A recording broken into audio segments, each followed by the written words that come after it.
네, 오늘 말씀 함께 보시도록 하겠습니다. 오늘 말씀은요, 디모데전서 6장 말씀입니다.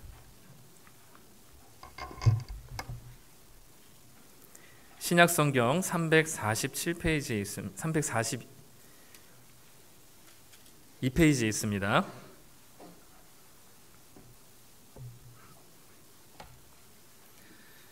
디모데전서 6장 11절부터 16절까지 말씀입니다.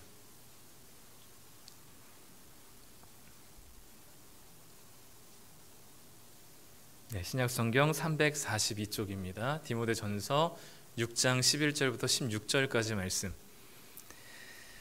네, 우리 한 목소리로 짧기 때문에 같이 한번 읽어보도록 하죠. 우리 11절부터 16절 함께 읽겠습니다. 오직 너 하나님의 사람아, 이것들을 피하고 의와 경건과 믿음과 사랑과 인내와 온유를 따르며 믿음의 선한 싸움을 싸우라. 영생을 취하라. 이를 위하여 내가 부르심을 받았고 많은 증인 앞에서 선한 증언을 하였도다. 만물을 살게 하신 하나님 앞과 본디오 빌라도를 향하여 선한 증언을 하신 그리스도 예수 앞에서 내가 너를 명하노니 우리 주 예수 그리스도께서 나타나실 때까지 흠도 없고 책망받을 것도 없이 이 명령을 지키라. 기약이 이르면 하나님이 그의 나타나심을 보이시리니 하나님은 복되시고 유일하신 주권자이시며 만왕의 왕이시며 만주의 주시오. 오직 그에게만 죽지 아니함이 있고 가까이 가지 못할 빛에 거하시고 어떤 사람도 보지 못하였고 또 볼 수 없는 이시니 그에게 존귀와 영원한 권능을 돌릴지어다. 아멘. 네, 우리 11시 예배 2부 예배 나오신 성도님들을 환영하고 축복합니다. 네, 우리 함께 이 말씀을 나누기를 소망하는데요. 혹시 요즘 좀 이렇게 하루를 정돈하는 시간들이 좀 있으신지 모르겠습니다. 오늘 하루가 어땠는지, 또 믿음 안에서 잘 살았는지, 아니면 좀 돌아볼 것이 무엇인지 좀 스스로 사색하며 좀 생각하는 시간들이 있으신지 모르겠어요. 제가 어떤 라디오 오프닝 멘트를 들었는데 요즘은 사색이 아니라 검색의 시대다, 이제 이렇게 평가를 하더라고요. 그래서 요즘은 궁금한 것 또는 생각할 것이 있을 때 스스로 깊이 생각하기보다는 바로바로 스마트폰을 찾아서 찾고, 그리고 다른 사람들이 정의 내리고 내린 답을 쉽게 얻어내는 것이 우리에게 또 익숙합니다. 그래서 그런지 그렇게 쉽게 검색을 통해서 얻어낸 답은 그리 오래 우리 마음속에 머무르지 않는 것 같습니다. 심지어 인공지능이 요새는 발달해서 질문만 던지면 명쾌한 답을 아주 명확하게 잘 내려주는 것들을 보게 됩니다. 저희 나무지기 훈련 중에 독후감 숙제를 내드렸거든요. 어떤 분이 예시로 그 AI의 이 책 제목과 내용을 정리해서 독후감을 만들어달라는 그 명령어에 한 페이지를 아주 꽉 채워서 그 독후감을 만든 거를 저희한테 보여주시더라고요. 그래서 그걸 보니까 요즘은 제가 뭐라도 그냥 검색만 하고 타자만 몇 개 치면 뭐든지 답을 얻을 수 있는 시대가 되었습니다. 그래서 그런지 나도 모르는 사이에 좀 깊이 사색해야 될 내용들을 사색하지 않고 검색하는 것들이 우리들에게 익숙해지고, 그러다 보니까 생각하고 하는 사고 방식들을 좀 잃어버리게 되지 않는지 모르겠습니다. 그래서 좀 답답하더라도 좀 검색창을 닫아보시고 다른 사람들이 내린 정의와 다른 사람들이 내린 단편적인 답이 아니라 내가 생각하고 고민했었던 정의와 답을 내릴 수 있는 그런 시간들이 좀 필요하다 여겨집니다. 특별히 자기의 인생에 대해서, 삶에 대해서, 자기 존재에 대해서, 하나님에 대해서, 그리고 잠시라도 그것들을 생각하며 고민할 수 있는 시간들이 좀 있었으면 좋겠다 싶습니다. 아무리 좀 분주하고 바쁠지라도 이 짧은 시간들이 우리에게 있을 때 태어난 김에 사는 게 아니라 정말 목적을 가지고 우리가 하나님 말씀을 가지고 살아낼 수 있는, 조금 더 명확하게, 좀 더 분명하게 살아낼 수 있는 힘이 우리에게 주어지지 않을까 싶습니다. 오늘 말씀은 그런 우리를 향해서 너 하나님의 사람아 라고 시작하고 있습니다. 이 디모데에게 지금 바울이 편지를 보내고 있는데요. 디모데는 당시에 되게 젊은 나이에 에베소 교회라고 하는 되게 큰 교회를 담임하게 되었습니다. 그 디모데에게 바울이 너의 정체성이 무엇인지를 소개해 주는 거죠. 11절에 보면 너 하나님의 사람아 라고 부르면서 무엇을 해야 하고 무엇을 하지 말아야 될지에 대한 선을 명확하게 긋고 있거든요. 우리 11절 말씀 한번 같이 읽어보도록 하겠습니다. 오직 너 하나님의 사람아, 이것들을 피하고 의와 경건과 믿음과 사랑과 인내와 온유를 따르라. 오직 너 하나님의 사람아 라고 디모데에게 정의를 내리고 나서 제일 먼저 얘기하는 것이 무엇이냐면 이것들을 피하라 라고 얘기합니다. 이것들이 뭘까요? 네, 우리 오늘 읽진 않았지만 앞에 있는 6장 3절부터 10절까지의 내용이 바로 이것들에 해당됩니다. 보니까 오늘 6장 전체 이것들을 여러 가지 이야기들로 할 수 있지만 오늘 특별히 6장 전체에서 이것들에 대한 이야기로 나오는 주제가 딱 하나가 있습니다. 그게 뭐냐면 바로 돈이라는 주제입니다. 6장은요, 중간에 우리가 오늘 읽은 11절부터 16절까지 믿음의 선한 싸움을 싸우라 라고 얘기합니다. 그러면 어떤 것에 대항하여서 어떤 선한 싸움을 싸워야 될 것인지에 대해서 얘기할 때 그 앞부분의 이야기나 뒷부분의 이야기나 다 무엇을 얘기하냐면 돈에 대한 이야기를 합니다. 6절부터 10절까지는 부자가 되고 싶어하는 사람들에게 하는 돈에 대한 경계의 말씀이 들어있고요. 17절부터 19절까지는 이미 부자가 된 사람들에게 대한 돈에 대한 경고가 들어있습니다. 즉 지금 이 믿음의 선한 싸움을 싸우라고 하는 그 대상과 주제는 뭐냐면 돈입니다.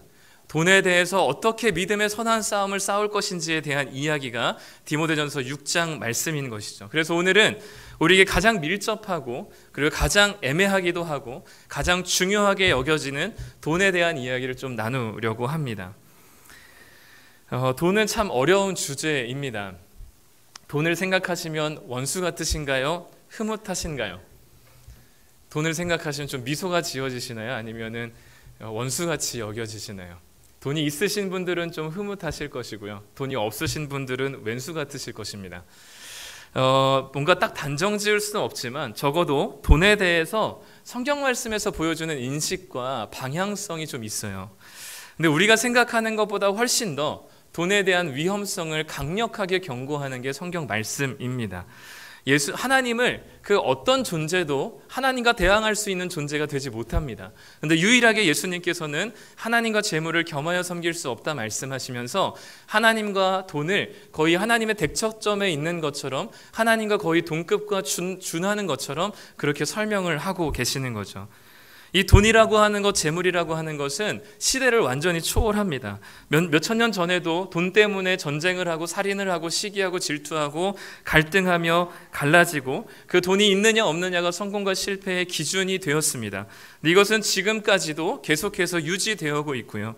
너무나 오랫동안 이 돈이라고 하는 강력한 영향력 속에 있다 보니까 우리는 돈이 너무나 익숙하지만 성경은 돈을 절대로 가볍게 보지 않습니다. 심지어 이 돈은 교회 안에서도 강력한 영향력을 미치게 됩니다. 예수님의 피값으로 세워진 이 신약 교회가 세워진 처음부터 초대교회 때부터 지금까지 기독교는 돈 때문에 얼룩진 역사들을 가지고 있습니다. 우리가 흔히 알고 있는 그 기독교가 온 세상을 다스리고 있었던 중세시대의 천년의 기간들이 결코 그렇게 낭만적이거나 좋은 시대가 아니었죠.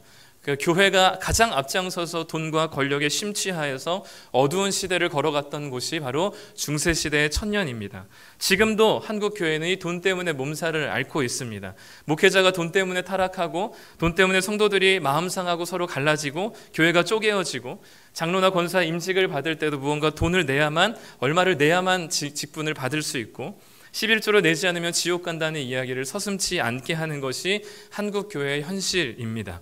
그래서 그리스도인이라면 이 돈은 하나님과 우리의 관계를 멀어지게 하는 것으로 인식하고 또 부자를 죄인으로 취급하는 경우들이 꽤 많이 있습니다.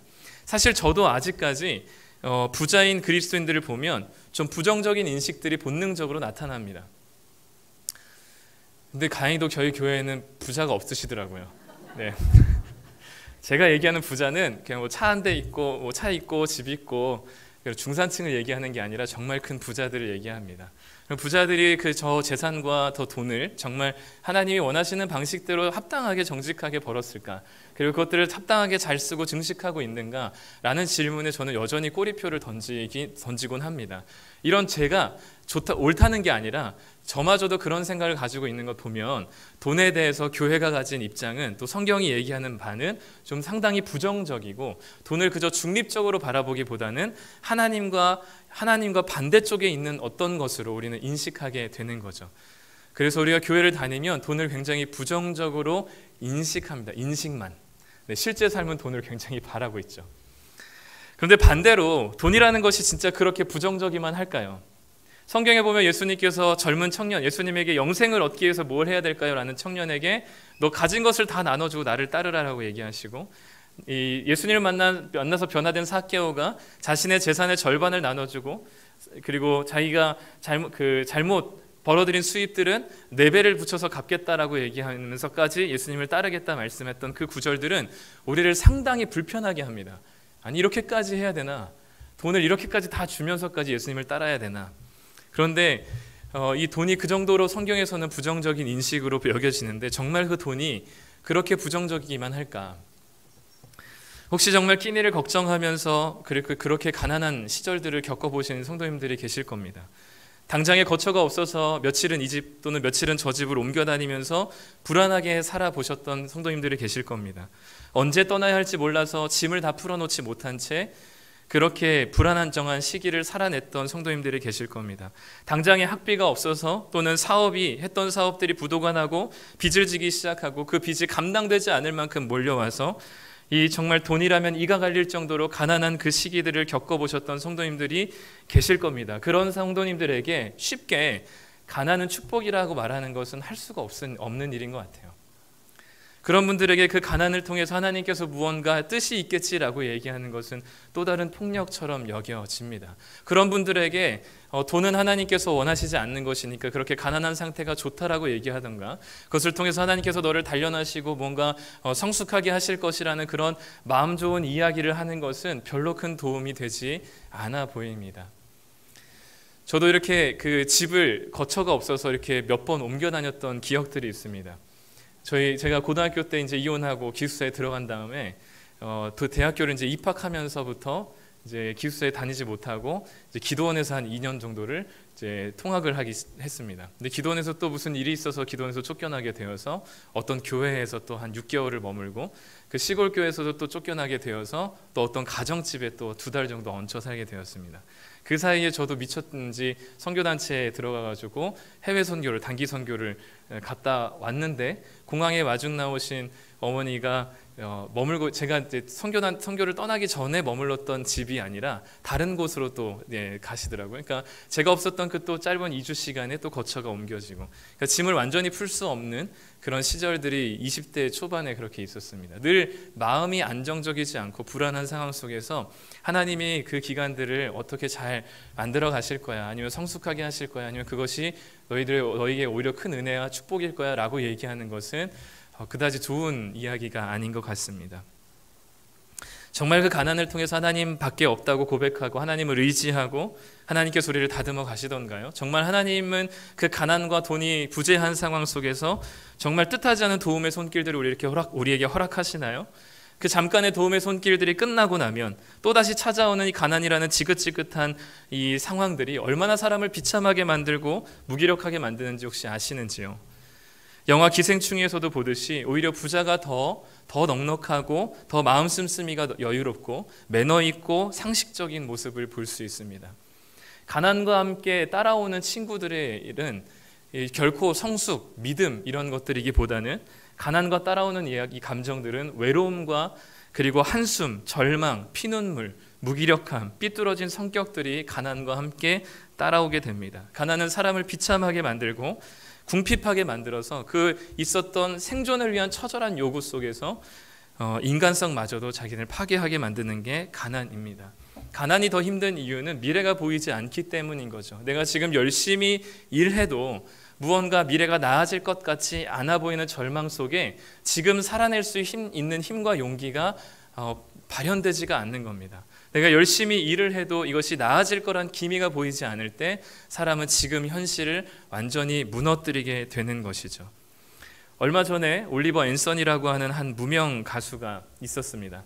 이 무명 가수는 집도 없이 자기의 차를 타고 전전하면서 길거리에서 버스킹을 하며 노래를 부르던 아주 철저한 무명 가수였습니다. 근데 이 무명 가수의 노래 리치맨 노스 오브 리치몬드라고 하는 그 노래가 갑자기 빌보드 차트 싱글 차트의 핫 100에 1위에 올랐습니다. 그리고 이 사람이 불렀던 유튜브의 노래가 이제 4천만 이상 조회수가 폭발적으로 한 며칠 만에 폭발적으로 증가하게 되었습니다. 가사가 미국에 있는 청년들의 마음을 굉장히 강타하게 되었습니다. 그 가사의 일부가 이렇습니다. 난 영혼을 팔아가며 하루 종일 일해. 쥐꼬리만한 월급을 받기 위해서 초과 근무도 해. 그렇게 여기 앉아서 인생을 낭비하고 있어. 이걸 잊으려고 집에서 술에 취해 있어. 이게 악몽이면 좋겠지만 현실이야. 라는 이야기를 통해서 아무리 열심히 살아도 나아질 것 같지 않은 미래를 바라보며 지금 내가 이렇게 살아가는 것이 얼마나 큰 낭비라고 생각하며 이것을 잊어보고자 하루하루를 버티며 살아가고 있는 이 절규와도 같은 이 가수의 목소리에 많은 청년들이 공감하게 되었습니다.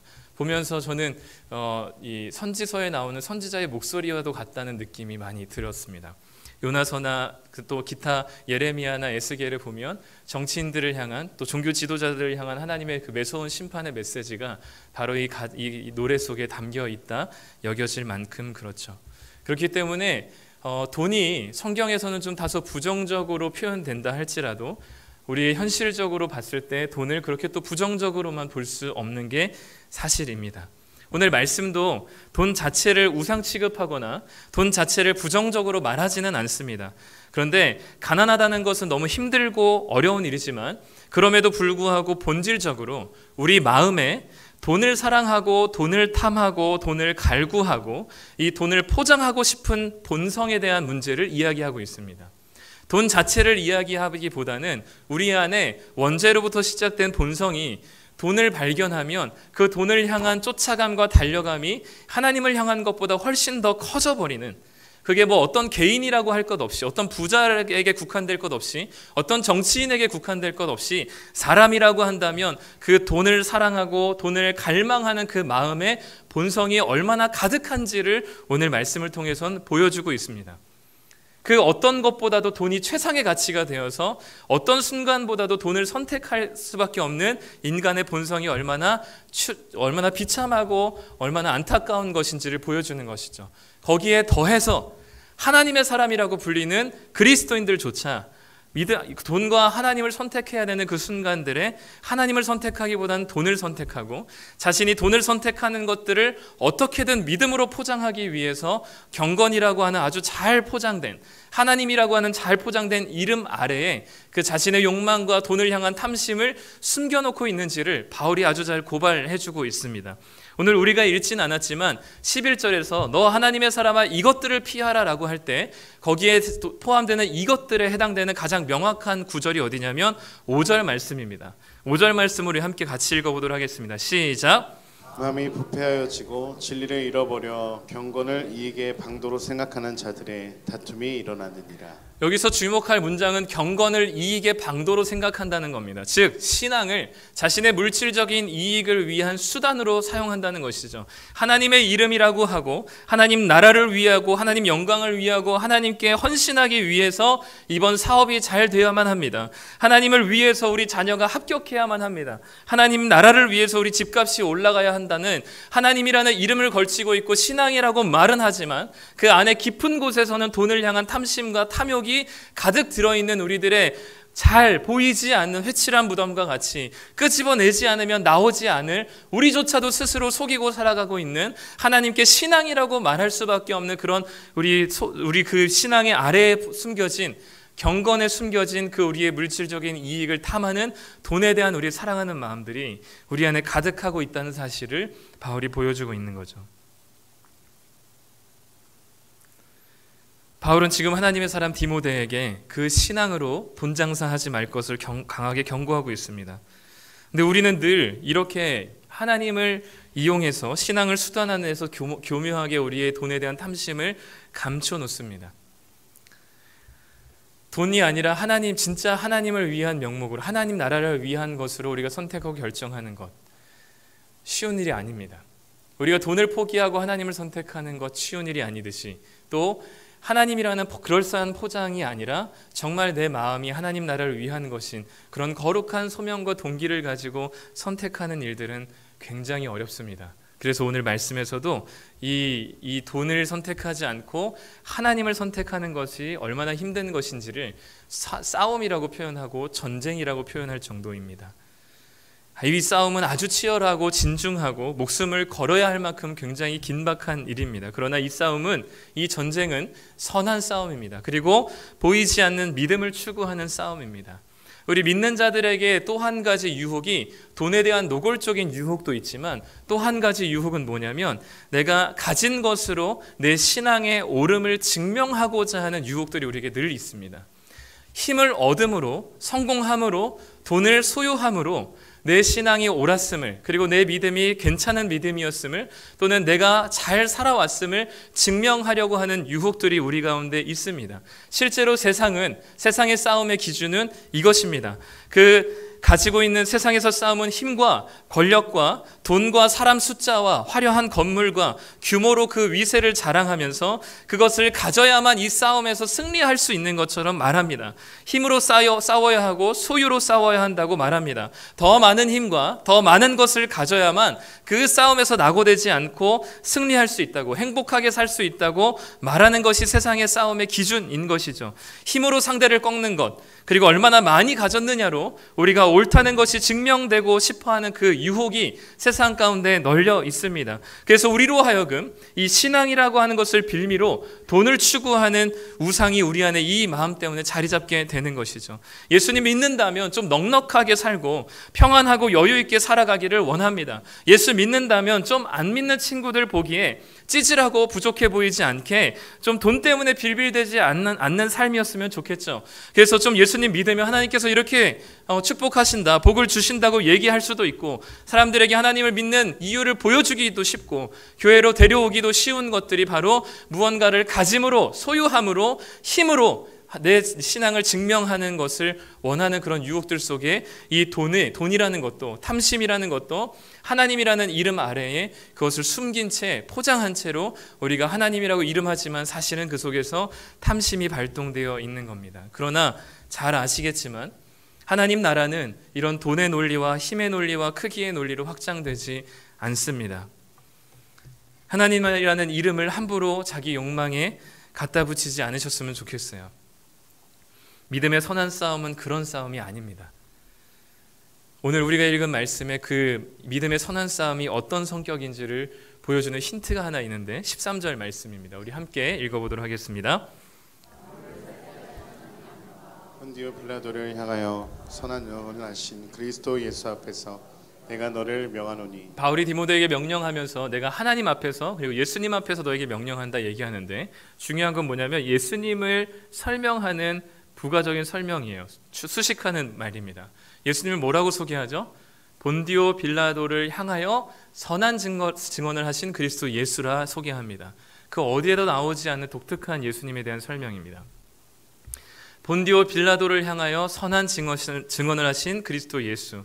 예수님께서 체포당하시고 빌라도는 총독으로서 당시에 가장 큰 영향력과 권력을 가진 사람이었습니다. 이 사람 앞에서 추궁당하고 신문당하실 때 예수님께서는 하나도 두려워하지 않고 세상 권력에 무릎 꿇지 않으시고 자신이 이 땅에 오신 목적과 복음에 대해서 자신의 선한 증언을 하십니다.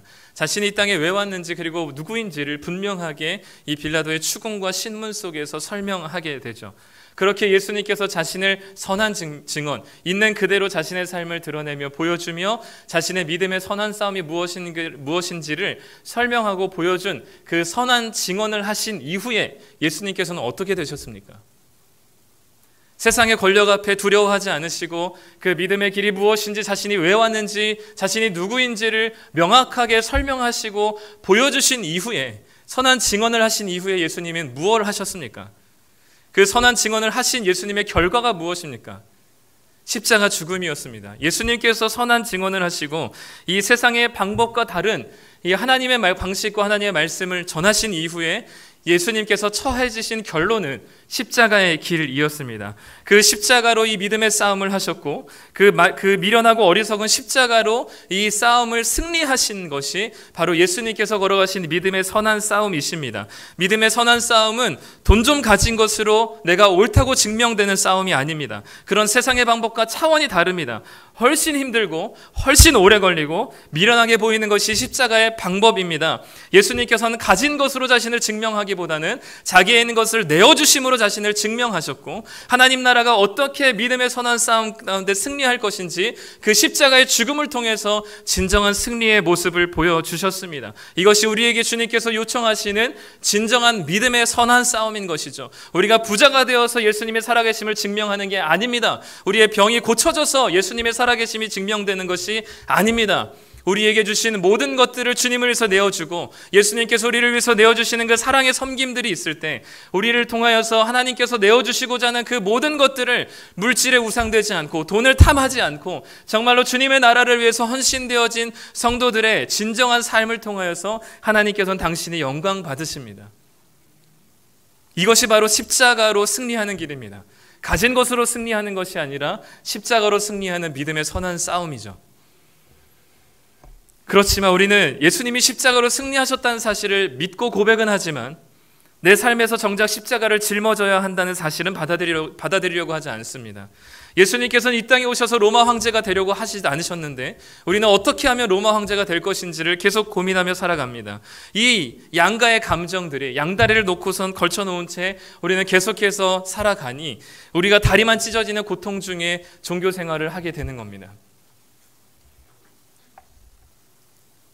지금까지 이 믿음의 선한 싸움이 가진 것으로 증명하는 싸움이 아니라, 가진 것으로 승리하는 싸움이 아니라 내어주는 것으로 승리하는 싸움이고, 십자가라는 어리석고 미련한 것으로 승리하는 믿음의 선한 싸움이라면 이것을 걸어가실 수 있으시겠습니까? 오늘 14절 말씀에는 우리 주 예수 그리스도께서 나타나실 때까지 흠도 없고 책망받을 것도 없이 명령을 지키라고 말씀합니다. 흠도 없이 책망받을 것도 없이 온전하게 완벽하게 100% 하나님을 선택하고, 돈보다 하나님을 선택하고, 그리고 가진 것으로 무언가를 증명하려고 하는 유혹 속에서 내어줌으로써 하나님 나라를 증명할 것을 우리에게 요청하고 있는 거죠. 이 믿음의 선한 싸움을 걸어가실 수 있으시겠습니까? 저는 굉장히 이상적인 이야기로 들려요. 돈이 필요한 세상 속에서, 그리고 돈이 사실 전부라고 할 수 있는 이 세상 속에서 어떻게 돈을 포기하고 하나님을 선택할 수 있으며, 어떻게 가지지 않고 내어줌으로써 하나님 나라를 살아갈 수 있을 것이라 장담할 수가 없는 거죠. 굉장히 이거는 이상적인 이야기로 들립니다. 그럼에도 불구하고 어떻게 이것이 믿음의 선한 싸움을 가능하게 할까라는 생각을 좀 해보면, 오늘 말씀에서는 한 가지, 이 싸움이 힘들고 어렵고 지루하지만 이 싸움을 살아갈 수 있는 근거가 되는 것이 한 가지 있습니다. 12절 19절 말씀인데요, 우리 함께 같이 읽어보도록 하겠습니다. 시작. 믿음의 선한 싸움을 싸우라. 영생을 취하라. 이를 위하여 내가 부르심을 받았고 많은 증인 앞에서 선한 증언을 하였도다. 이것이 장래에 자기를 위하여 좋은 터를 쌓아 참된 생명을 취하는 것이라. 모두가 돈을 취하고 돈을 가지려고 하고 돈을 탐하는 세상 속에서 하나님께서는 디모데에게 무엇을 말씀하시냐면 영생을 취할 것을 말씀합니다. 왜요? 영생과 돈이 뭐가 다르기 때문에 그럴까요? 7절 말씀에 이렇게 기록합니다. 우리가 세상에 아무것도 가지고 온 것이 없음에 또한 아무것도 가지고 가지 못하리니. 그리고 17절 말씀에 이렇게 말씀합니다. 내가 이 세대에서 부한 자들을 명하여 마음을 높이지 말고 정함이 없는 재물에 소망을 두지 말고. 이 재물, 돈의 특징은 뭐냐면 우리가 올 때 가지고 오지 못하고 갈 때 가지고 가지 못합니다. 그러니까 제한적이고 일시적인 거죠. 정함이 없는 재물이라 함은 확실하지 않은 재물을 의미해요. 그러니까 이 확실하지 않은 재물은 언젠가는 끝날 것, 이 재물을 통해서 얻는 행복과 만족은 언젠가는 끝나게 되는 불확실한 행복이라는 겁니다. 불확실한 만족이라는 거죠. 불확실한 선택이라는 거죠. 그러나 영생은 어떻냐면 우리가 돈은 가지고 오지도 못하고 가지고 가지도 못하지만 우리의 육신의 목숨이 끝나는 순간 모든 돈도 우리에겐 아무것도 아닌 것이 되어버리지만, 이 영생이라고 하는 것은 우리의 육신의 목숨이 끊어진다 할지라도 그 영생은 포기되지 않고 사라지지 않고 영원한 가치를 가지는 정함이 있는 가치라는 사실을 보여주는 것이죠. 이 재물은 기껏해야 70년, 80년, 100년 동안에 필요한 가치입니다. 그러나 영생이라는 가치는, 주님을 통해서 우리에게 부여하신 영생이라는 가치는 우리의 태어나 존재 이전부터 존재하는 지금도, 그리고 앞으로 죽어서 끝나는 그 육신의 죽음 이후에도 그 영원한 생명은 절대로 무너지지 않고 포기되어지지 않고 그것이 없어지는 것이 아니라 영원히 지속되는 하나님의 본질적인 가치라는 사실을 영생을 통해서 깨닫게 될 때 우리는 돈보다 더 상위에 있는 가치인 본질적인 가치인 영생을 소유한 자로서 돈이 있고 없고가 그렇게 중요하지 않게 되는 것입니다. 돈보다 영생이 훨씬 더 본질적이고 최상위의 가치라는 사실을 깨닫게 되는 순간 우리는 이 믿음의 선한 싸움이 내 돈을 다 내어주는 한이 있더라도 이 믿음의 선한 싸움이 힘겹고 어렵지만 그래도 버티며 걸어갈 수 있는 이유는 이 영원한 생명이 우리들에게서 떠나지 않기 때문인 것이죠. 이 영원한 생명을 얻기 위해서는 어떻게 해야 되냐면 주님 안에서 자족하는 마음을 가져야 됩니다. 6절에 그러나 자족하는 마음이 있으면 경건은 큰 이익이 된다 말씀합니다. 5절 말씀에서 우리가 아까 뭐라고 얘기했냐면 우리는 경건을 이익의 방도로 생각한다 얘기했습니다. 신앙을 우리의 물질적인 이익을 추구하는 수단으로 그 물질적인 부자 되는 것 조금, 돈 조금 모이는 것에 신앙을 이용하는 그 작은 이익이 아니라 진짜 경건한 자, 마음이 자족하여서 여기서 자족은 내가 200만 원, 300만 원 버는 것으로 그냥 충분하다라고 생각하는 마음이 아니라 예수님으로 충분한 마음입니다. 예수님 때문에 만족한다는 마음이거든요. 그러니까 예수님 때문에 만족하기 때문에 200이든 300이든 1000이든 2000이든 그것이 우리에게 크게 의미가 없는 거예요. 그렇기 때문에 예수로 자족하는 사람에게는 예수를 통해서 우리에게 영생이라는 아주 큰 이익과 가치를 주셨기 때문에 그 아주 작은 아주 조그마한 그 물질적인 이익 앞에 이 영생을 포기하지 않을 수 있다는 겁니다. 결국 우리가 믿음의 선한 싸움을 싸울 수 있는 이유와 근거는 우리들의 믿음이 탁월하거나 우리의 결단이 대단해서가 아니라 이 우리에게 주시는 예수님으로 만족하는 자족의 마음을 통해서 우리에게 주시는 영원한 가치인 무너지지 않고 변하지 않는 사그라들지 않는 소멸하지 않는 영생이라는 가치를 예수님을 통해서 우리에게 주셨기 때문에 이 영생의 가치를 믿는 모든 자들에게는 자족하는 마음을 통해서 주님께 소망을 두고 정함이 없는 재물에 소망을 두고 이것을 구하기 위해서 이것을 얻기 위해서 세상 사람들과 똑같이 살아가는 것이 아니라 이 믿음의 선한 싸움을 통해서 끊임없이 내어주며 주님께서 주시는 영원하고 충분한 영생의 가치에 감사하며 살아갈 수 있게 되는 겁니다. 그래야지 우리는 돈을 탐하지 않고 교묘하게 신앙을 이용해서 돈을 추구하기보다 영원하지 않는 불확실한 재물에 소망을 두지 않고 우리에게 필요한 것들을 후히 주시는 하나님께 소망을 두고 하나님이 우리에게 주신 것에 자족하며 영생을 소유함으로 이 세상에서 볼 수 없는 평안과 기쁨으로 하나님 나라를 이 땅에 드러내는 하나님의 사람들이 되실 것입니다. 오늘 우리들에게 분명히 하나님 말씀하십니다. 너 하나님의 사람아, 하나님의 사람아 라고 얘기합니다. 우리의 그 어떤 직분보다 가장 영광스러운 이름은 이 하나님의 사람입니다. 너 하나님의 사람아, 돈의 사람이 아니라 하나님의 사람입니다. 돈의 노예로 살아가고 있는 세상 속에서 하나님의 사람으로 우리를 부르시고 당신을 따라서 그 영원한 가치인 눈에 보이지 않지만 믿음으로 얻게 되는 그 영생의 가치를 누리며 돈 몇 푼 때문에 신앙을 이용하고 하나님을 이용하는 것이 아니라 하나님 나라를 위해서 우리의 돈 몇 푼 그까지 정도 하나님께 드릴 수 있는 그리고 내어드릴 수 있는 지체를 위해서 내 주머니를 충분히 내어줄 수 있는 그 귀한 하나님의 사랑이 그 믿음의 선한 싸움이 우리 성도님들 가운데 가득하기를 소망합니다.